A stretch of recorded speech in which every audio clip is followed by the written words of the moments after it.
We're very fortunate this afternoon here to have two individuals that represent Mexico at its best. I have on my left here Francisco Gonzalez that leads ProMexico. ProMexico is the export agency and the major incentivator of all investments that are being done in Mexico recently, which are very significant. And it's going to give us a good perspective on what's happening in terms of Mexico. Then we have Alfredo Capote, and Alfredo has the investment bank for Citibank in Mexico, but also has a very good perspective on what's going on in Latin America. And I think the key topic that we have today for the World Economic Forum and in the beautiful Cancun, where we are right now, is all about productivity. And the major challenge in productivity that we have seen in Latin America and also in Mexico as part of the region is that the productivity for Latin America has not been growing over the last years. If we look at the perspective of other countries and when we compare even what happened in South Korea over the last 20 years or has been happening even in Turkey and South Africa and some of the Asian countries, productivity is a major driver of GDP per capita increase, and I think that's the big challenge we have. I want to touch the issue on productivity in three dimensions basically, and I want to leverage on your experience on this. First one is a little bit on the perspective of the country and what Mexico has been doing to improve productivity. We've been very successful in attracting investments recently, and it's unbelievable what has happened in the last year and a half with the amount of investments being done in Mexico and just announced. What the country is doing. The second perspective is a perspective on what's happening with the private sector, what's happening with the financial institutions, the consumer. We need to increase, there's a huge opportunity also to increase the consumption in the country. Mm-hmm. And the third perspective I want to listen to your points is around the talent, because another component to grow the productivity has to do with people. Mexico has a very young average age of people that still we are benefiting from the bonus of a young population. How can we leverage this in an even better situation to Mexico? So let's start with your perspective, Francisco, in terms of how do you see the challenge for productivity increase in Mexico? What has been done? What can we do to change this, and what the government is doing? Sure. Thank you very much for the invitation, Luis, Alfredo. Thank you for sharing this panel. Really, this started many years ago with the openness of Mexico, the free trade agreements, first of all NAFTA.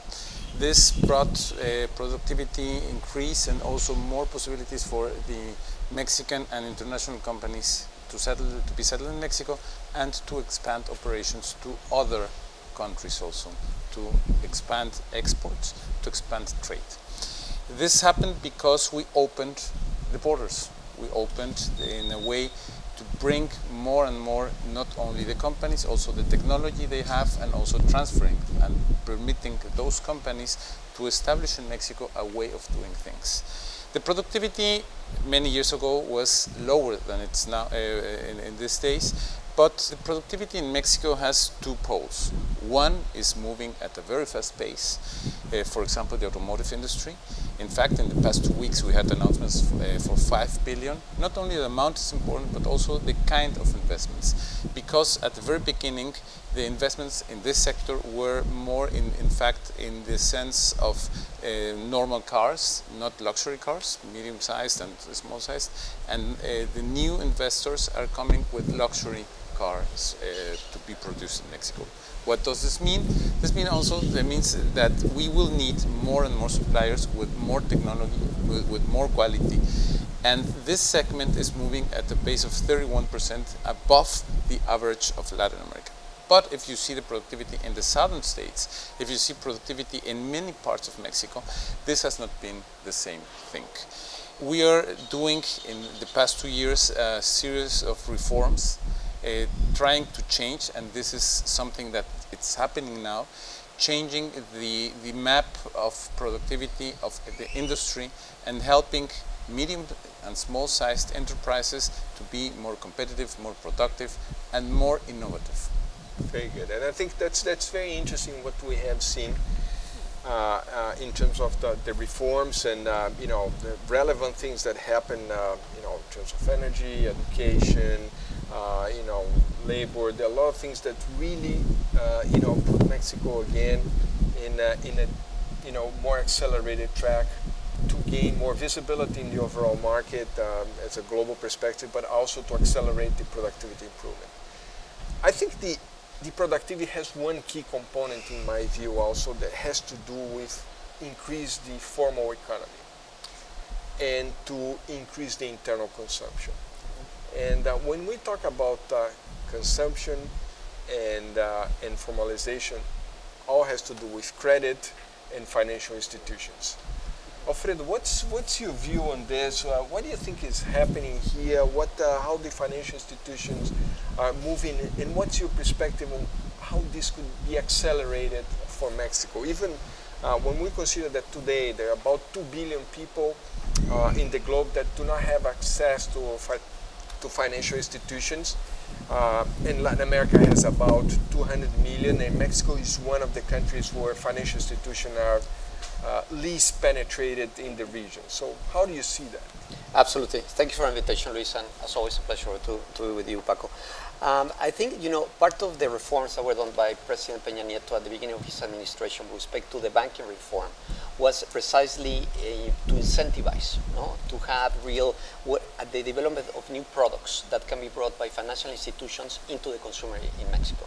I think that we have seen a significant wave of persons going from informality into the formal sector in Mexico, as the numbers that have been reported by the IMSS, and we have seen a significant increase with respect to the level of employment that people are looking at. So this having a significant portion of the population going into the formal sector, clearly combined with the new reform that was done by President Peña Nieto, is really helpful to have people at a cross-section of having a better regulation, better products, with a clear need to consume a little bit more. So what financial institutions in Mexico have been trying to do is to develop, to accommodate the level of financial services that can support the consumption trends and the consumption desires that people have. For example, we have seen the major development of mobile technology with respect to making payments and receiving transfers through your cellular phones, which is something that all of the financial institutions in the system have been able to do. In particular, Citi has been one of the leaders in the sector, but what we have seen is that people are getting more comfortable with sharing information, because they clearly see if they provide the information that they have with respect to their income, their employment, and the specific needs and aspirations that they have, they are now changing their mentality to say, financial services can be an important tool for me to become, closer to the aspirational goals that I have. So I think in a way what is going to happen is that people are going to start saving more.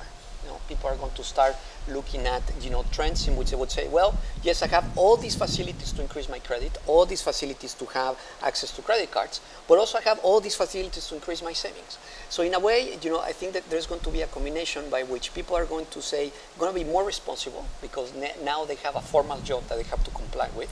They have certain taxes that they have to pay according to that, but they are going to be looking forward to two things. One, for the government to be able to provide the services that are required to ensure that information that they have, for example, at the credit bureau and other items and tools that have been put by the government, can actually be helpful for them to say, if I develop a good credit rating, I'm going to be able to get better access to credit.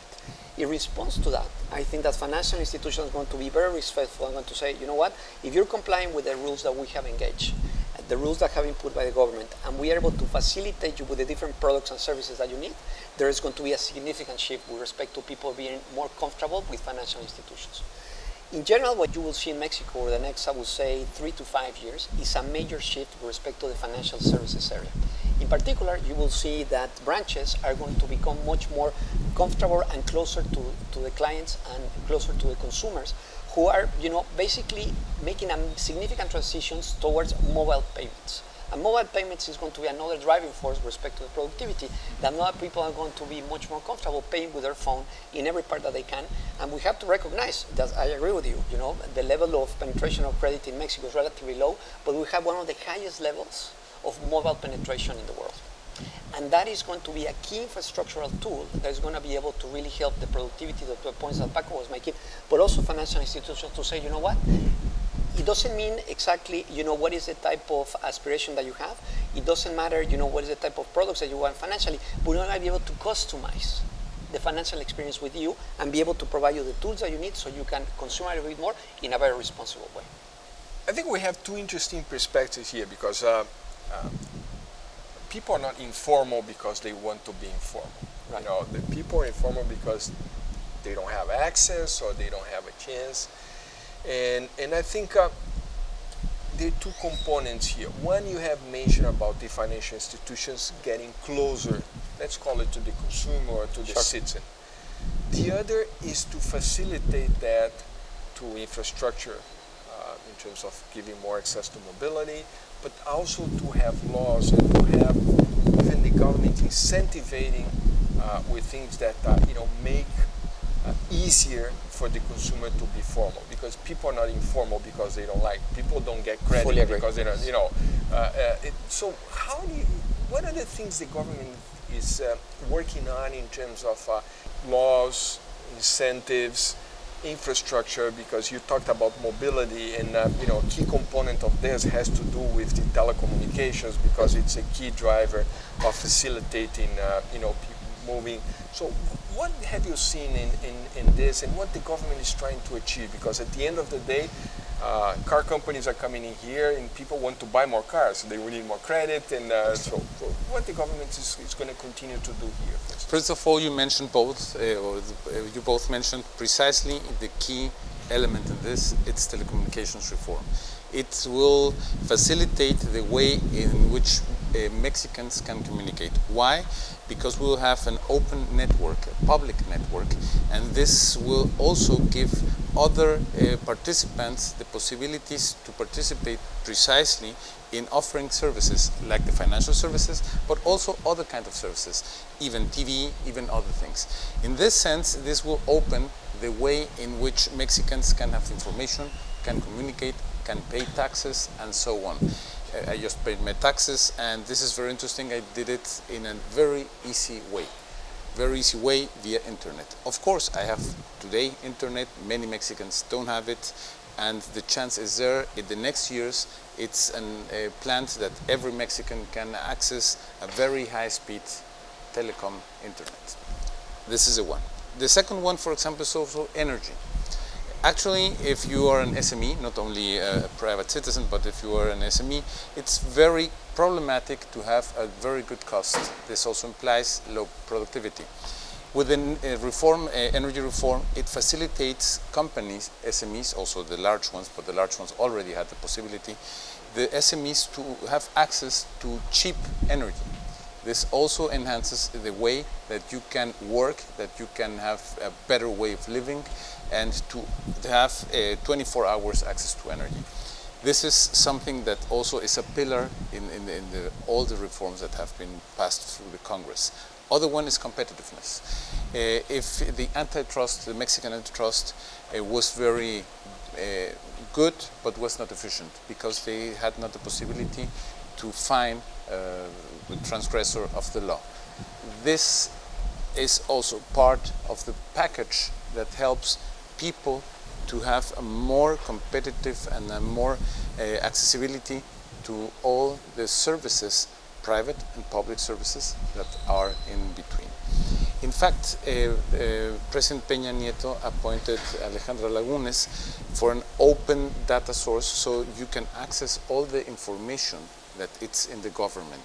This will also help to develop new things and also to have the information so you can comply, you can access new technologies and so on. And this will even the floor for every competitor, for every citizen, for every Mexican. It's interesting what you mentioned in the role of technology on this, and you mentioned about mobility.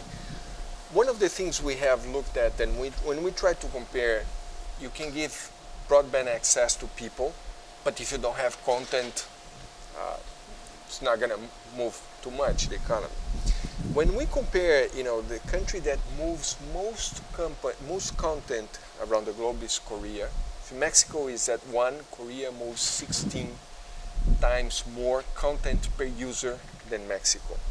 And you say, okay, that's okay, more or less, because there are countries like South Africa that moves 2.5 more than Mexico, or even Turkey, which is around 2. One of the things that's relevant is we need to have not only broadband access, but we need to have more services. Like you said, even government services, transparency is one of the things that the government, that President Peña Nieto is pushing very hard, but like even putting your income declaration through the internet, and I imagine there are a lot of other things coming on. But the financial sector has a strong say on that, because we need to increase e-commerce, we need to increase mobile payments, we need to increase even the all access through mobility, and not having expensive branches where people need to go and so on. So do you think this is going to be accelerating very fast, and are financial institutions ready to do that in Mexico, Fredo? Absolutely. I think we are at a pivotal point with respect to the history of Mexico, with respect to technology, and specifically within financial services. The number of transactions that we have seen gone through, for example, web portals in all of the different banks has increased like by 10 times. If you compare the levels that we have today versus the levels that used to have like 5 or 7 years ago, has gone tremendously. And this has to do a little bit with the efficiency that Paco was talking about. People are not feeling as comfortable to go to the branches. They just rather do whatever they need to do, within their mobile phone or within, their computers. And we are going to see a significant shift in that, because the users of the financial services are becoming, more and more the younger population that we have in Mexico. Mexico, you have to remember, is one of the youngest countries in the world. We have 50% of our population has less than 27 years of age. This is a significant amount of people that are going to be coming into the workforce, and they will become fully equipped, which is something, some of the elements that Paco was mentioning, which is to respect to having full understanding of the tools that they have, with respect to, for example, telecommunications, full understanding of how internet is a distribution mechanism. That's one of the key areas that people in Mexico have come to realize, that is not for entertainment purposes, and I'm very glad that you mentioned the word content, because at the end of the day, people are becoming more and more comfortable, not only with providing content, but also having a lot of credibility on the content that is being provided to them for the different services that you have. For example, the law that was enacted this week by President Peña Nieto with respect to transparency is one of the key pillars that's going to people to allow, whatever service I'm going to need to get, either it's financial services, government services, or any other, is going to be coming by the most efficient distribution mechanism that we have today in the world, which is the internet. So I think that eventually the evolution of all these items and things that used to be key barriers of entry are going to disappear very, very quickly. Because the standards that people have with respect to how you are expected to perform in your job on a day-to-day basis has to be intricately connected with the level of technology that you have. And what we have seen, to mention one of the points that was mentioned by Paco with respect to antitrust, is that the openness that we have seen in the telecom sector has increased significantly. For example, we have one of the most open and direct access with respect to the new wave of the World Wide Web, which is World Wide Web number 3. We have direct access to that with respect to the US. We have seen a significant and a massive amount of growth with respect to data center services being provided in Mexico. And we have a boom of data services providers who eventually are there just to receive all of the information that you have. So the good news about it is that for the first time in many years, Mexico is like leapfrogging, for example, countries like Korea, with respect to the infrastructure that's going to be required, with respect to the services that are going to be required, so that whenever the consumer finally comes and hits with respect to using that, it's going to be ready and available for everybody to use. So, from that point of view, I'm very, very positive. And to comment on e-commerce, we have seen a significant increase with respect to that. People, for example, like Amazon, has just decided to open up a shop in Mexico, because they decided, it has become very inefficient. Although they were sourcing some of the products directly from the US, now they're going to have a presence in Mexico because they trust 3 items. 1, the rule of law, which is very, very important. 2, the infrastructure and the communication networks that we have in place, so that they can ensure the delivery of the materials and the different products that they sell. And 3, accessibility to the all the kinds of services that they can have in place. So you will see all these forces coming together and playing along each other, that eventually I think is going to generate significant momentum. And as you can see, the earnings, for example, of companies that you have seen over the past 16 quarters in Mexico, they have increased at the highest level that they have increased over many, many years.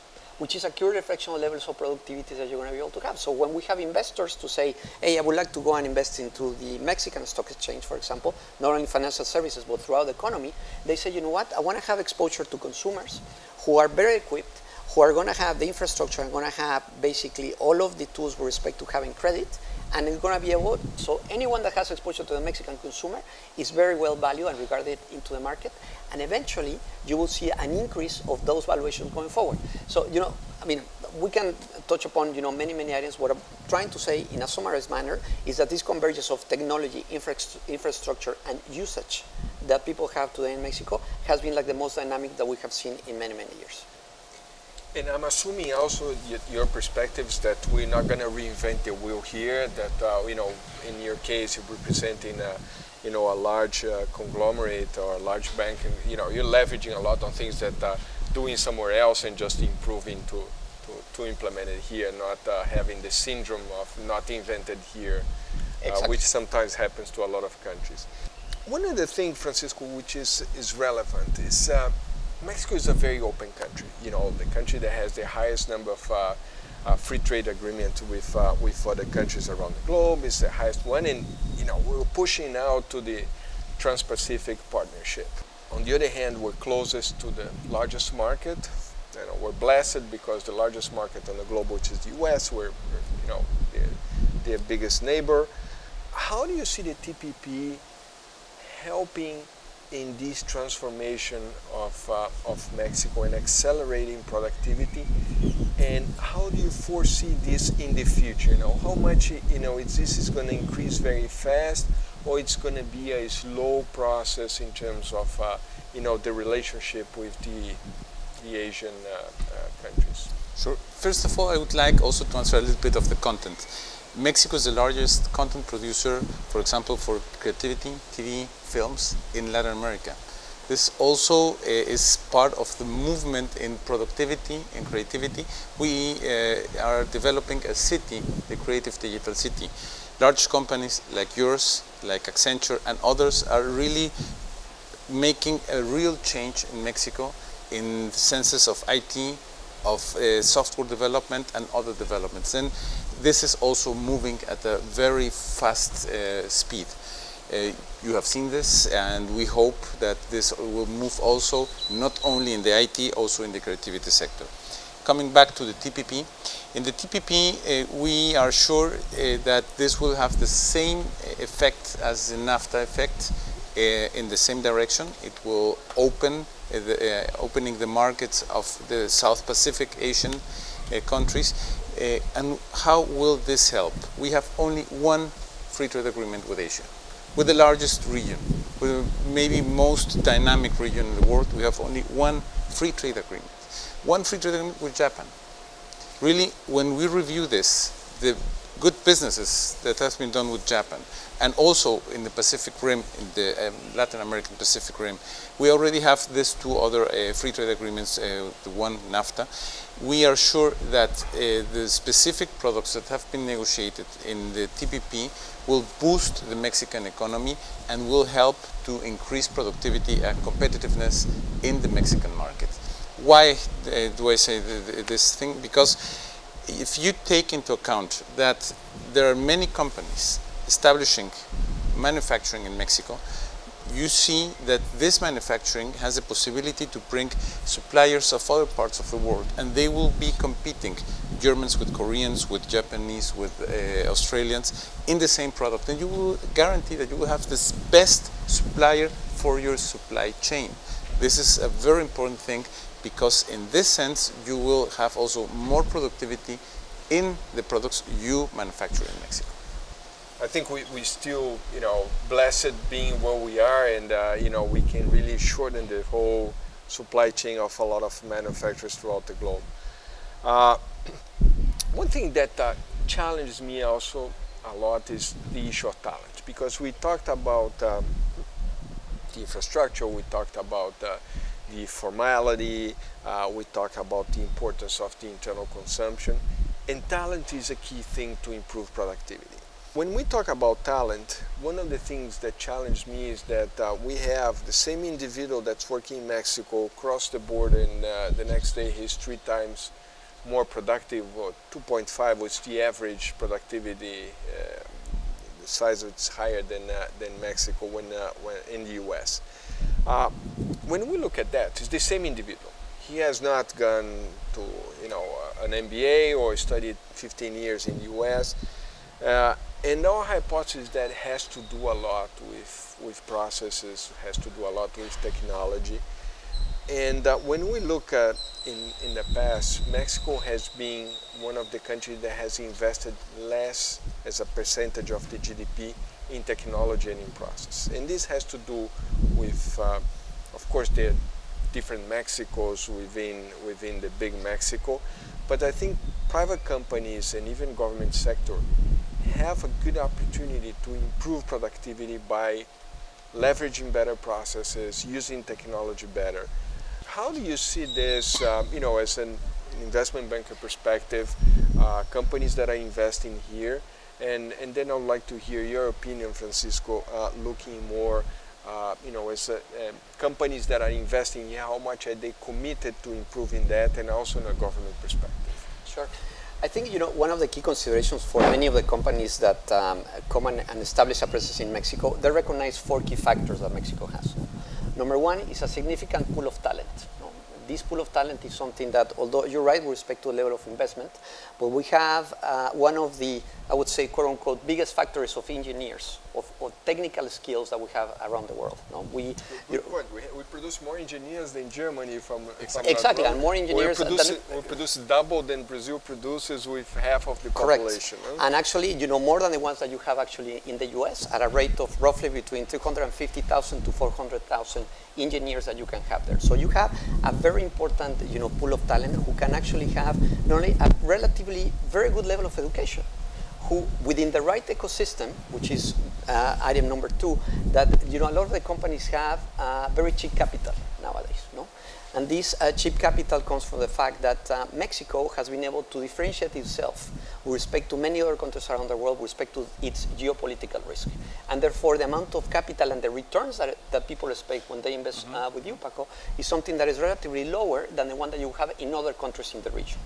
So that really helps to say, well, if I have a talented pool and I have capital that has the appetite to go and invest in a country like Mexico, I have 2 major things. Number 3 is that we have a significant pool of consumption. It is actually, growing more and more and more. We can talk about cars, we can talk about, TV screens, we can talk about, any of the global brands that you can see around the world. And eventually, it's a recirculation of the capital that is invested, goes into wages, and those wages go into buying some of the products that you have. And this is a significant shift from what we used to have in the 1940s. In the 1940s, you used to have, companies from the US come and get the commodities back into the US, make the goods, and then sell the goods back into Latin America. That was the US model that you have in 1940s. So eventually it's something that we're going to be able to shift significantly. And I think number 4, and I go again, is that the rule of law is something that has changed drastically. So with all these elements, going back to your question with respect to talent, I think that the employment opportunities that people are going to be able to have in Mexico are the biggest ones that we have seen in many, many generations. And you can see this with the different millennials, up to the level that we have seen in some of the analysis that we have done within the World Economic Forum, that are going to be looking to change jobs, let's say up to 5 to 6 times because of all the opportunities that are available. Really, the answer of Alfredo was excellent. I want to complement this answer, but it's really, really good. Talent is something that, as said, there are many engineers, but it's the principal magnet that attracts investors to Mexico. Of course, productivity is a problem still, it's improving, but the talent, the Mexican pool is really huge. It's huge in number and in quality. Investors come to Mexico because they know that they will find here the way of doing things. How it will happen and not how there are problems to not doing things. You will find productivity on Sundays, you will find people working whenever needed. Of course, something in which we lack of is more planning. This is not only in the level of workers, this has to do also with environment, this has to do also with our Latin American way of doing things. But also, as an open country, we're bringing these investors. We're also exporting capital. We're having companies that are going everywhere in the world to invest in specific sectors, and this is also talent. There are Mexicans investing in bread, in flat bread, in specific products and manufacturing, in the automotive industry in Australia, in Russia, in China, and they bring also Mexican talent to those countries. Mexican talent, because also of this openness, is merging with other possibilities of communication in technology, of course, but also merging knowledge. And this is something that Mexico is profiting of. In which way should we develop the next step for talent is more in the way of the dual system, the German dual system. We are already working on that. We want not only to have the first level engineers that we already have, but also technicians. We need that level because of the whole companies that are coming investing in Mexico for manufacturing. We need this level, this layer in the chain of production. And this is very important, and we're doing not only the efforts, we have already plans, and we have already plans with different companies, international companies, but also with Mexican companies, but because they are interested in developing technicians also for their companies, and also we will in the next future have this level for SMEs. And if I may, Luis, one very important idea that Paco reminded me is that you have such a deep base of talent that doesn't matter what technology you want to bring from around the world. This is exactly what companies are doing, Mexican companies doing. They go and buy the best technology that they can buy and bring it over to Mexico and make sure that it's operated, developed, and let's say fully utilized by pure Mexicans here. So I think that's I think it's something very definitive that, to your point of productivity, is going to really help us continue to improve and move forward on a much faster pace over the next few years. I think just to finalize the panel here, I think we have talked about the issues of formality. We have talked about the internal consumption, the bonus, the aging bonus that we have here. We have talked about the internal consumption. We talked about the infrastructure. We talked about our position, geopolitical and geographical positioning. We talked about talent. If we had to pick one or two things for the next few years to really leapfrog in terms of the productivity and not maintain the current levels that we had in the past, and we had to make a serious bet, or where would you put this bet in terms of improving the overall productivity for Mexico? First of all, people, human capital. The education reform, the labor reform will boost Mexico to the next level. Of course, a huge pillar is the energy reform and the telecom reform, also the financial reform. In few words, the reforms that President Peña Nieto pushed to the Congress and were approved and are now in place. You can see this in the reduction of prices in telecom, in energy, but also the interest, this appetite that you were saying about the companies to invest in Mexico. They're interested mainly in the way of doing things in Mexico, doing business in Mexico. I would say that if I could need to summarize it in one word, I would say it's persistence. Okay, because Mexico, for the first time in many years, we have gone through, as we discussed, has gone through the Mexico moment, and now everybody's looking at how exactly we're going to be able to execute. And that's why I think, the persistence that the Mexican economy, the different players that we have in place, are going to have this persistence and this visibility that the geopolitical risk that we have right now is the lowest that we have had. As you correctly mentioned, Luis, we are in the hand with our partners in the U.S. in terms of the very significant growth that they're going to be able to have. So I think for the first time in many years, we have all these different catalysts, we have the reforms put in place. So if we have the persistence, and this comes also with the focus that we need to actually deliver the plan that has been put together by companies, the government, and other constituencies of society, I think that we're going to see a very different Mexico over the next 5 to 7 years. I think if I had to summarize what I heard, I think in fact it's no longer planning. It's delivering, and if you want to increase the performance of Mexico in terms of productivity, it has all to do with delivering a better performance at speed.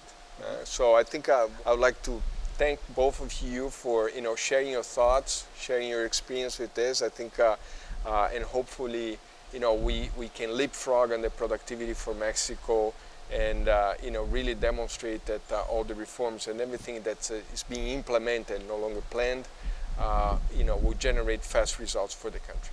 Thank you very much, Alfredo. Thank you very much, Francisco, for being with us. Thank you very much, Luis. Thank you for the invitation. Alfredo. Thank you.